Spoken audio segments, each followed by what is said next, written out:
Hello दोस्तों। तो आज हम बात करेंगे बिग बाज़ार के बारे में। बिग बाज़ार आपको जैसे खबरों में आपने सुना ही होगा कि बिग बाज़ार अब रिलायंस के पास चला गया है और किशोर बियानी का जो एक ग्रुप है, हर किसी को पता है कि बिग बाज़ार एक ऐसा नाम था इंडियन मार्केट में जिसने पूरे रिटेल सेक्टर को, आप कहें कि रिटेल से जुड़ी जो भी हमारे यहाँ हम लोगों ने एक मॉल कल्चर के बारे में सीखा, वो बिग बाज़ार से सीखा। एक पूरी जनरेशन ने बिग बाज़ार से ही मॉल कल्चर को समझा।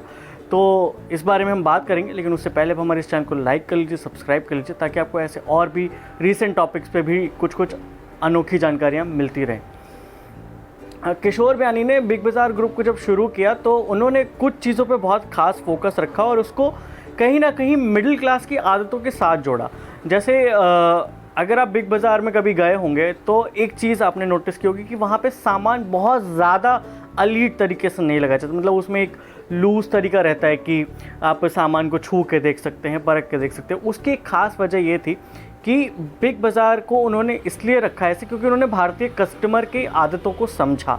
उन्होंने जो हमारे यहाँ इंडियन कस्टमर है उसकी एक आदत होती है कि वो सामान को छू के परख के देखता है, उसके बाद वो ख़रीदने के लिए उसको सही समझता है और फिर ख़रीदता है। तो इस चीज़ को उन्होंने ध्यान में रखा। इसीलिए जब भी आप कभी बिग बाज़ार में घुसेंगे तब तक आपके पास कोई आदमी नहीं आएगा या उनका कोई स्टाफ मेंबर नहीं आएगा जो आते ही आपसे पूछे कि सर आपकी क्या मदद कर सकते हैं। वो आपसे नहीं पूछेगा जब तक आप किसी को ढूंढ के नहीं बुलाए।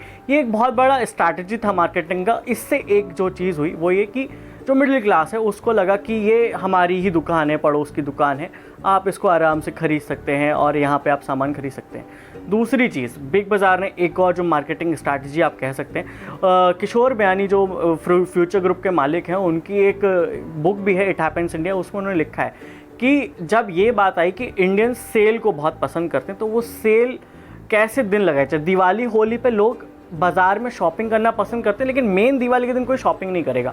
वो शॉपिंग करेगा तो दिवाली से कुछ दिन पहले करेगा, कुछ दिन बाद करेगा। तो सेल उस टाइम पे तो पूरे मार्केट में रहती है। लेकिन एक ऐसा दिन जिस दिन पूरे हिंदुस्तान की छुट्टी हो और वो सेल के लिए उसको इस्तेमाल करे, तो वो होता है 26 जनवरी और 15 अगस्त। इसीलिए आप देखना बिग बाज़ार में जो सेल आई वो 26 जनवरी पर उन्होंने अपने सबसे सस्ते 4 दिन निकाले और उस सस्ते 4 दिन पर वो सब कुछ, मतलब ऐसी स्थिति हो जाती थी कि लोग लाइन में लग के, रात से लाइन में लगते थे और अगले दिन जाके सुबह खरीदारी करते थे। एक और चीज़ उन्होंने इससे जोड़ी कि उन्होंने घर के कबाड़े को बेचने का एक विकल्प इस सेल के साथ जोड़ दिया।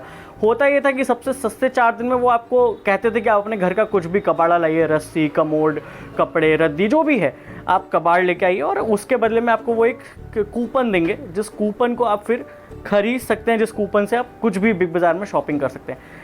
और एक और जो चीज़ उन्होंने की वो ये कि बिग बाज़ार का कोई भी स्टोर किसी भी शहर में सबसे ज़्यादा पॉपुलर या चर्चित मॉल में नहीं होता था, बल्कि वो ऐसे एक डिजर्टेड से मॉल में जाके खुलता था जिसमें बाद में और दुकानें खुलती थी। उसकी एक बड़ी वजह ये थी कि जब आप किसी लेसर नोन जगह पे जाते हैं या किसी लेसर नोन जगह पे अपना मॉल खोलते थे तो कम से कम आपके माइंड में रहता था कि वो मॉल जिसमें बिग बाज़ार है।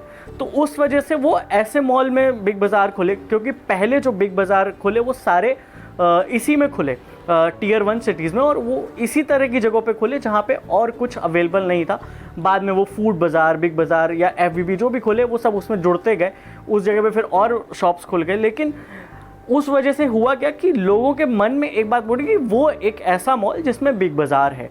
तो उस वजह से बिग बाज़ार की एक ऑलरेडी मार्केट में ब्रांड वैल्यू बन गई। तो ये एक उनकी मार्केटिंग स्ट्रैटेजी थी। ये 3 मार्केटिंग स्ट्रैटेजी इंडिया में जो रिटेल का सेक्टर था, खास करके ऑर्गेनाइज रिटेल का, उसको शेप अप किया इन्होंने।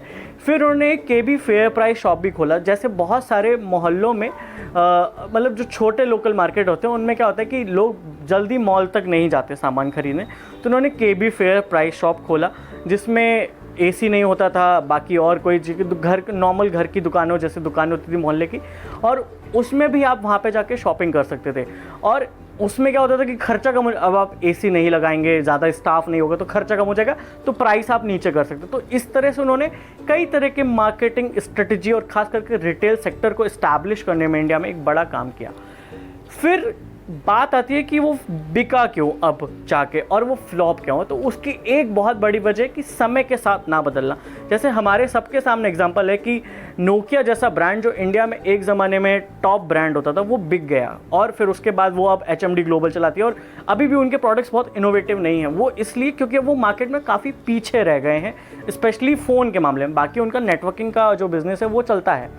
तो इस वजह से क्या हुआ कि सेम एज़ बिग बाज़ार, जब पूरा मार्केट धीरे धीरे ऑनलाइन शिफ्ट हो रहा था, उस टाइम पे बिग बाज़ार ने अपने आप को फोकस नहीं किया और वो ऑनलाइन शिफ्ट नहीं हुआ, और ऑनलाइन शिफ्ट नहीं होने की वजह से उनका एक बड़ा सिस्टम फेल हो गया। प्लस होम डिलीवरी का सिस्टम, धीरे धीरे आप देखें कि जब फ्लिपकार्ट इंडिया में तब बहुत कम लोगों को पता था कि फ्लिपकार्ट जैसा कुछ होता है और लोग नहीं खरीदते थे, लेकिन वो होम डिलीवरी की आदत उसने लगा दी लोगों को कि आप ऑर्डर कर दीजिए घर पे और आपको सामान घर पहुंच जाएगा। तो ये जो आदत थी इसको और ज़्यादा नुकसान पहुंचाया जब बिग बास्केट, ग्रोफर्स और ख़ास करके अमेज़ॉन पेंट्री जैसे बिजनेस मार्केट में आ गए, जिन्होंने आपके घर पे राशन का सामान भी पहुंचाना शुरू कर दिया। तो वो होम डिलीवरी का सिस्टम जो है वो बिग बाज़ार डेवलप नहीं कर पाया, और इस वजह से बिग बाज़ार के फेल होने की एक बड़ी वजह उसमें ये भी रही। दूसरी चीज़, बिग बाज़ार ने अपने आप को इस्टेब्लिश किया, आप कह सकते हैं कि कपड़ों के मार्केट में। उन्होंने हर अपने बिग बाज़ार में एक FBB, फैशन एट बिग बाज़ार, जोड़ा। कोशिश उनकी ये थी कि जब आदमी अपने घर का राशन पानी या हाउस होल्ड का सामान खरीदना है, वही उस टाइम पे कुछ कपड़े भी। लेकिन एक चीज़ होती है, जब आप मॉल में जाते हैं तो आप क्वालिटी में मांगते हैं और प्राइस भी। बिग बाज़ार से खरीदने का लोगों का मतलब ये था कि सस्ते कपड़े खरीदें, लेकिन सस्ते कपड़ों में आप कोई भी एक ऐसा प्रोडक्ट नहीं दे पाए जो क्वालिटी पे खरा उतर सके। प्लस अगर वो क्वालिटी सस्ते कपड़ों की है तो उसका प्राइस कम है, लेकिन वो ब्रांड नहीं है, तो उनका कोई भी एक ब्रांड नहीं बना। आई थिंक मेरे हिसाब से सिर्फ एक बुफेलो को छोड़ के कोई और ऐसा ब्रांड नहीं था जो बिग बाज़ार का सक्सेसफुल रहा हो। बाकी उन्होंने DJ, NC, स्पंक, और इसकी एक और वजह रही फैशन, उनका जो सेगमेंट था वो ख़राब होने की। जो Tier 1 शहरों में जब ये खुला बिग बाज़ार, तो उसके बाद इन्होंने हर बड़े शहर का एक अपना लोकल मार्केट होता है, फ्री मार्केट होता है, जिसमें आप कह सकते हैं कि एक्सपोर्ट का या जो कह सकते हैं कॉपीज़ का जो मार्केट होता है फैशन का, वो मिल जाए। जैसे बिग बाज़ार में अगर आप लड़कियों के कपड़े खरीदने जाएंगे तो उसमें वो नहीं मिलते। क्यों? क्योंकि वैसे ही कपड़े दिल्ली जैसे शहर में आपको जनपद सरोजनी में मिल जाएंगे, और अगर लड़कों के कपड़े खरीदने जाएंगे तो आपको रमेश पार्क और लाजपत नगर जैसे एरिया में मिल जाएंगे। तो जब आप इस मार्केट से वो compete नहीं कर सके। दूसरी चीज़ ये हुई, सेम एज़ बाज़ार बनारस, सेम एज़ बाज़ार आपके जो हैं बेंगलोर में भी हैं, मुंबई में भी हैं, तो इस तरह के बाज़ारों से आप फैशन compete नहीं कर सके। दूसरा, आपकी क्वालिटी मेंटेन नहीं हुई, और उस वजह से वो बिग बाज़ार का जो फैशन इंडस्ट्री में घुसने का आइडिया रहा वो फ्लॉप हो गया, और वो एक बड़ा नुकसान का कारण बना। अब बिग बाज़ार रिलायंस को बिका है तो उसको कितने पैसे मिलेंगे, क्या जाएगा, तो अभी अंदाज़ा इस बात का लगाया जा रहा है कि जो बिग बाज़ार की डील है रिलायंस के साथ वो होगी लगभग 25 से 30 हज़ार करोड़ रुपए के बीच में। लेकिन इसमें से सारे पैसे किशोर बियानी को नहीं मिलेंगे। किशोर बियानी को इसलिए नहीं मिलेंगे क्योंकि इसमें से लगभग 13,000 करोड़ रुपए उनके कर्ज चुकाने में चले जाएंगे, और 7 से 8,000 करोड़ रुपए का उनके ऊपर बहुत सारी जगहों पे जो उन्होंने बिग बाज़ार लिया हुआ है उसका रेंट है, बिजली का बिल है, वो सब चुकाने में जाएगा। तो लगभग 20-22 हज़ार करोड़ रुपए उनका इसमें चले। फिर कुछ और देनदारियाँ भी हैं, वो भी निपटाने में उनका अच्छा खासा पैसा चला जाएगा। रिलायंस को इससे क्या फ़ायदा है? रिलायंस ने जैसे मोबाइल मार्केट में आप देखेंगे कि एक बड़ा सेगमेंट कवर किया है, और एयरटेल जैसी बड़ी कंपनी को, जिसने इंडिया में एक तरीके से BSNL के बाद पूरे ग्राउंड लेवल तक पे फ़ोन को, खास करके मोबाइल फ़ोन को पहुंचाने में और जो कॉम्पिटिटिव प्राइस पे मोबाइल सर्विसेज को पहुंचाने में एयरटेल ने जो काम किया, रिलायंस ने उसी को तोड़ा। उसी की स्ट्रैटेजी से बहुत कम कीमत पे उसने लोगों को इंटरनेट सर्विस प्रोवाइड की।